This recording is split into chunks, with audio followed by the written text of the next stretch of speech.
Tinatayo-tayo mo dyan. Malis ka dyan. Mabuti pa lumayas ka sa likod ko. Nailang ako sa'yo. Layas! Tama na! Maawa naman kayo sa kanya! Ang lakas naman ng loob mong gawin niya sa harap ng civilian. Iha. Hindi sa panaginip, wag mo nang isipin baguhin ang sistema dito sa paligid. Marami na sumubok. Tama na! Nasaan sila ngayon? Si Direktor? Wala na sa bakta! Ito! Bilang na oras ng hayop na ito.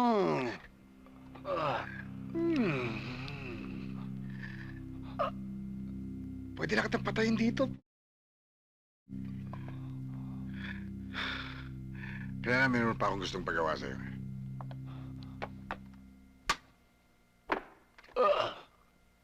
Sabi mo sa loob, wala na yung direktor na nagtatanggol sa inyo. Ako na ang siga dito. Hanggat si assistant director ang acting, ako lang ang masusunod. Isang beses pa mag-ari-arihan ka dito.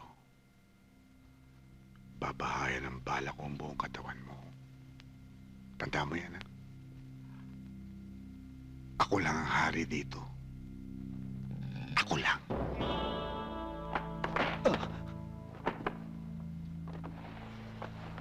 O pare, pagbuhay pa yan. Tulong ko. Hoy! Buhayin to eh. Di ka pwede sumunod doon. Kung gusto mo mong pakulong, sa correctional. Huwag dito. Nasaksihan ko ang lahat ng nangyari. Napakawalang hiya talaga niya. Alam mo ba pwede mangyari kay Erwin pag nalaman niya yan? Masisira ang buhay niya. Malaki ang paniwala ko na maabsuelto siya. Ang dapat kay Erwin, manahimik. Hintayin ang araw ng paglaya. Angel! Kailangan ka daw makausap ni Sir. Sir, Angel, labas trabaho ka.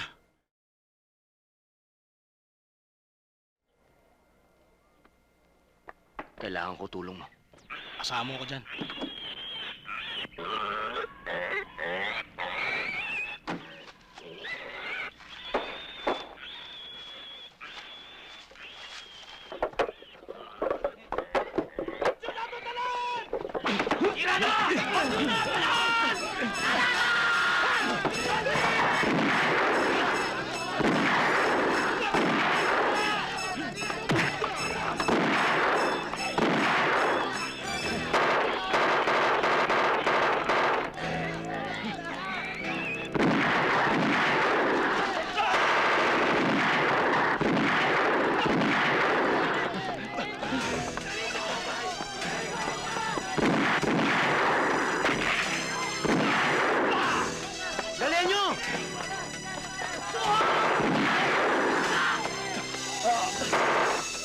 Dalian nyo! Dalian nyo! Pag inabot ko kayo!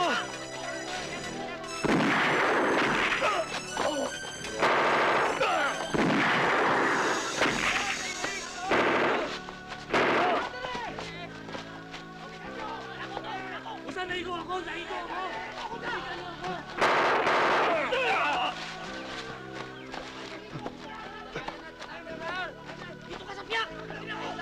Dito tayo. Sandali lang. Guardia!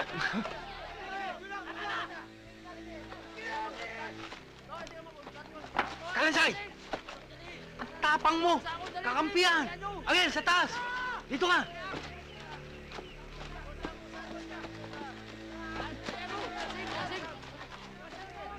Di ba ikaw sumusunod? Paano nangyari yun? Putang inang payat na yan! Ang bilis tumakbo!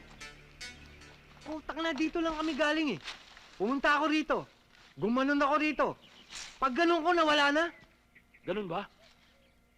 Halika, puntahan natin. Di ikaw na lang.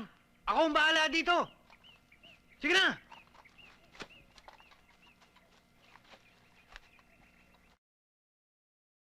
Akala mo may tira na.